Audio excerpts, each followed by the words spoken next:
नमस्कार दोस्तों, मेरा नाम है वंश शर्मा और आप देख रहे हैं हॉन्टेड स्टोरीज बाय वीएस। दोस्तों, यह मेरी पहली वीडियो है यूट्यूब पर। इस पर अपना ज़्यादा से ज़्यादा प्यार दिखाएं ताकि मैं आपके लिए ऐसी ही भूतिया वीडियोस लाता रहूं। तो बिना किसी देरी के वीडियो को शुरू करते हैं। दोस्तों, अगर रेलवे स्टेशन की संख्या की बात की जाए तो पूरे भारत में 7083 रेलवे स्टेशन हैं। इनमें से इन्हें 4 पार्ट्स में डिवाइड किया गया है। वो है जंक्शन, टर्मिनस, सेंट्रल और नॉर्मल रेलवे स्टेशन। तो दोस्तों, जिस रेलवे स्टेशन की मैं आपको आज कहानी बताने जा रहा हूँ वो कोई साधारण रेलवे स्टेशन नहीं बल्कि पूरे भारत के टॉप 10 रेलवे स्टेशन में से एक है। यह रेलवे स्टेशन कालका शिमला रेलवे रूट पर है। यहाँ से सोलन 8 किलोमीटर की दूरी पर और शिमला 53 किलोमीटर की दूरी पर है।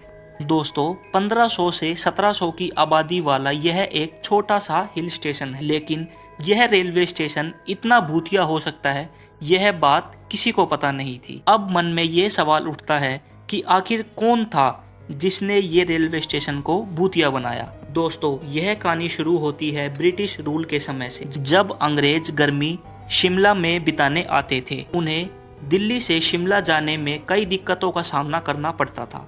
तो पूरी ब्रिटिश अथॉरिटी ने यह फैसला किया कि दिल्ली से शिमला ट्रेन रूट का रास्ता बनाया जाए ताकि लोगों का ट्रांसपोर्टेशन आसान हो सके। दोस्तों, 1898 में इसका काम शुरू किया गया। दोस्तों, इस पूरे रूट की सबसे लंबी और डिफिकल्ट टनल थी टनल नंबर 33 और इस टनल को बनाने का काम सौंपा गया कर्नल बरोक को, जो कि रेलवे के एक बहुत पुराने इंजीनियर थे। इस टनल को जल्द से जल्द पूरा करने की जिम्मेदारी कर्नल बरोक पर थी।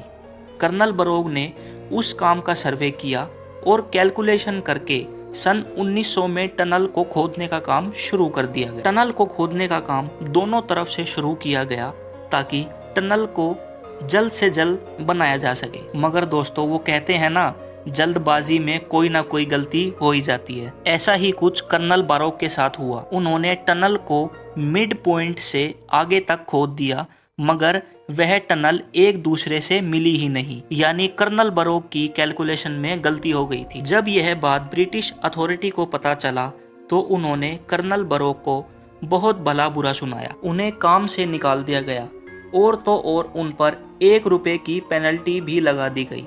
दोस्तों, उस समय 1 रुपए की कीमत बहुत हुआ करती थी। सभी लेबर्स, लोकल स्टाफ मेंबर्स ने कर्नल बरोक का बहुत मजाक बनाया। इन सब चीज़ों से कर्नल बरोक बहुत डिप्रेस्ड हो गए थे। एक दिन सुबह कर्नल बरोक अपने कुत्ते को घुमाने उस टनल में ले गए। वहीं पर कर्नल बरोक ने खुद को गोली मारकर आत्महत्या कर ली। यह खबर सुनने के बाद ब्रिटिश अथॉरिटी ने इस काम का जिम्मा चीफ इंजीनियर HS हैरिंगटन को दे दिया। हैरिंगटन के सामने बहुत बड़ी मुश्किल थी अधूरी टनल को पूरा करना। उन्हें कुछ समझ ना आने पर उन्होंने यह बात अपने लेबर्स और लोकल स्टाफ को बताई। तो उन्होंने बताया कि आप बाबा बलकू की मदद ले सकते हैं। बाबा बलकू अपनी शक्ति से नेचुरल इंजीनियरिंग पावर स्किल प्राप्त की हुई थी। उन्होंने हैरिंगटन को रास्ता दिखाया। बाबा की मदद से कर्नल बरोक की अधूरी टनल को पूरा खोदकर 100 मीटर लंबी टनल बनाई गई। ट्रेन को यह टनल पार करने में 2.5 मिनट का समय लगता है।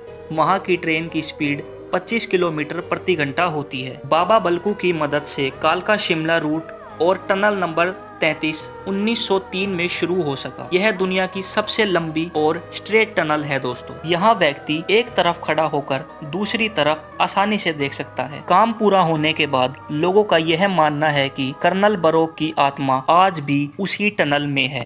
टनल में से आज भी कर्नल बरोक की इंग्लिश में बात करने की आवाज आज भी सुनाई दी जाती है। लोगों का यह तक मानना है कि उनके भूत ने आज तक किसी को सताया नहीं और ना ही किसी को नुकसान पहुंचाया, बल्कि एक बार गवर्नमेंट ने टनल को लोहे के गेट और जंजीर की मदद से बंद कर दिया था, मगर कुछ समय बाद वह गेट खुद ब खुद खुल गया। हालांकि ब्रिटिश अथॉरिटी कर्नल बरोक से गुस्सा थी, पर रेलवे में उनका कई साल का योगदान देखकर उस रेलवे स्टेशन का नाम बरोक रेलवे स्टेशन ही रख दिया गया। टनल नंबर 33 को भी बरोक टनल के नाम से ही जाना जाता है। तो दोस्तों, यह थी बरोक रेलवे स्टेशन की कहानी। अगर आपकी नज़र में कोई सच्ची भूतिया कहानी हो तो मेरे इंस्टाग्राम पर DM करें। और आपको यह कहानी पसंद आई है तो अपने दोस्तों के साथ शेयर करें और लाइक करें। आपका कीमती समय देने के लिए शुक्रिया।